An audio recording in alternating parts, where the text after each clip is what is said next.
Halo kawan-kawan, kembali lagi bersama kami di Flow Bamaro Studio. Nah, kali ini kami akan mereview salah satu film yang tak kalah menariknya dari film-film sebelumnya.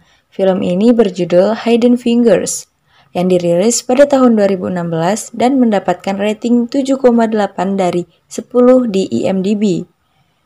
Film Hidden Fingers ini disutradarai oleh seorang pembuat film terkenal, pemeran dan pengarang yang berasal dari New York, Amerika Serikat, yang bernama Theodore Melfi. Hidden Fingers merupakan sebuah film drama biografi menceritakan tentang perjuangan tiga wanita berkulit hitam yang menjadi kaum minoritas di Amerika Serikat, yang dimana film ini diperankan oleh Taraji Henson sebagai Catherine Golby, Octavia Spencer sebagai Dorothy Vaughan, dan Janelle Monáe sebagai Mary Jackson. Catherine di sini sebagai tokoh sentral. Mary sebagai ahli teknik yang pernah ditolak menjadi teknisi di NASA, kecuali bila dia berhasil lulus di pendidikan tinggi yang dikhususkan bagi kulit putih. Kemudian, Dorothy yang memiliki peran sebagai pelaksana tugas supervisor atau pengawas dari area barat, yang selalu tidak berhasil memperoleh jabatannya secara permanen karena alasan warna kulit. Ketika Amerika Serikat sedang berpacu melawan Rusia untuk menempatkan seorang pria di luar angkasa, NASA menemukan bakat yang belum dimanfaatkan dari ketiga wanita matematikawan keturunan Afrika Amerika itu. Mereka bertiga berfungsi sebagai otak di balik salah satu operasi terbesar dalam sejarah Amerika Serikat. Film bermula ketika Catherine kecil yang jenius karena mampu menyelesaikan soal persamaan aritmatika linear yang nyaris tidak dipahami oleh anak-anak seusianya pada saat itu. Kecerdasannya yang cemerlang membuatnya mendapatkan beasiswa dan dia juga diterima di NASA sebagai salah satu pegawai dalam area barat lembaga antariksawan tersebut. Kemudian, kesempatan datang kepada Catherine ketika kelompok kerja luar angkasa yang melakukan perhitungan super jelemit bagi NASA membutuhkan satu tenaga matematikawan handal. Lowongan tersebut juga dipacu oleh Rusia yang saat itu menjadi rival Amerika Serikat dalam space race atau perjuangan menuju ruang angkasa.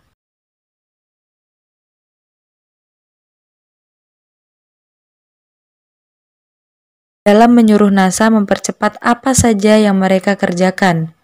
Dan ketua kelompok kerja luar angkasa, Al Horizon sebagai Kevin Costner, membutuhkan tambahan bantuan kerja. Kemudian, Dorothy sebagai supervisor menunjuk Catherine yang memang berotak encer. Catherine ternyata menjadi matematikawan pertama, baik sebagai wanita maupun berkulit hitam, yang masuk ke dalam kelompok kerja tersebut. Namun, menjadi yang pertama bagi Catherine ternyata tidak mudah, dan bahkan dia seringkali mendapatkan perlakuan diskriminatif.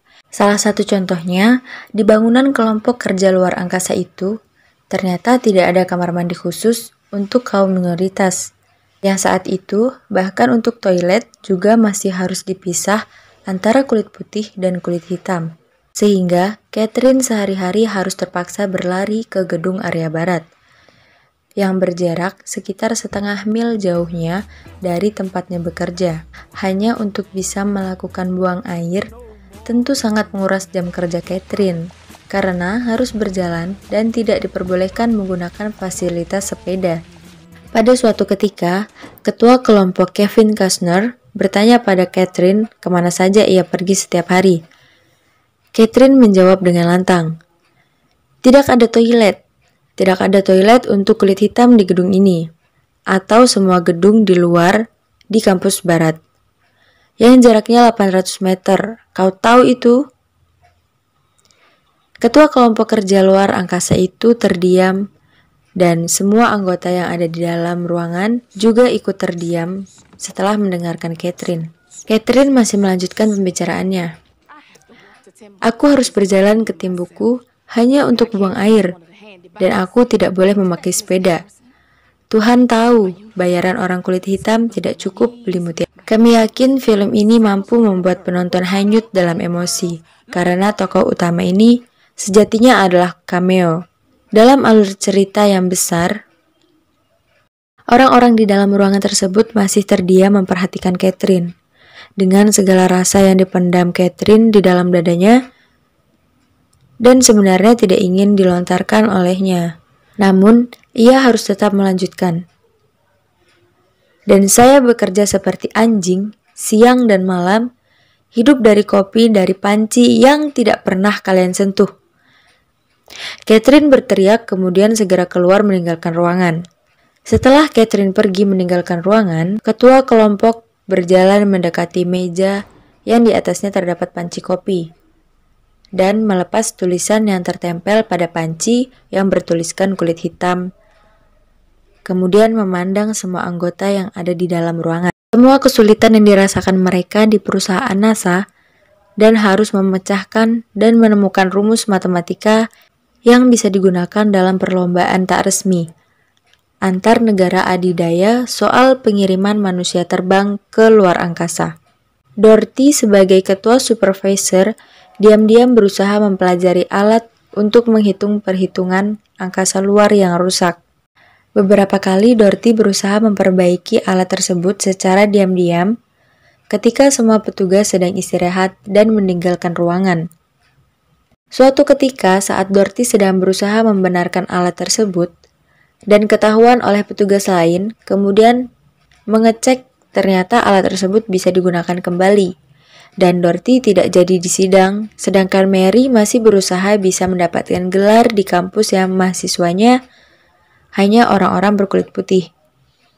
Setelah berhasil masuk dengan melakukan beberapa kali lobby, ia diterima masuk kuliah dengan mengikuti pelajaran hanya jam malam. Hingga lulus dan Mary berhasil menjadi bagian dari teknisi perempuan dan yang pertama kali berkulit hitam di NASA. Setelah berhasil menghitung jumlah yang dibutuhkan untuk meluncurkan astronot John Glenn ke luar angkasa, Catherine diberitahu bahwa dia tidak lagi dibutuhkan di kelompok kerja luar angkasa. Pada hari keberangkatan Glenn untuk meluncur ke luar angkasa, komputer IBM membuat kesalahan yang hanya bisa diselesaikan oleh Catherine. Ketua kelompok kerja luar angkasa panik dan segera memanggil Catherine pada jam ke-11. Dan perhitungan pada menit terakhir memastikan bahwa misi Glenn Friendship 7 diluncurkan dan bisa mendarat dengan selamat. Ending dari film ini memberikan gambaran sekilas tentang apa yang sudah mereka capai. Catherine akhirnya membuat perhitungan penting untuk misi Apollo 11 dan Space Shuttle. Dorothy akhirnya mendapat pekerjaan tetapnya sebagai pengawas kulit hitam pertama di NASA. Dan Mary akhirnya menjadi insinyur wanita kulit hitam pertama di NASA. Film selesai.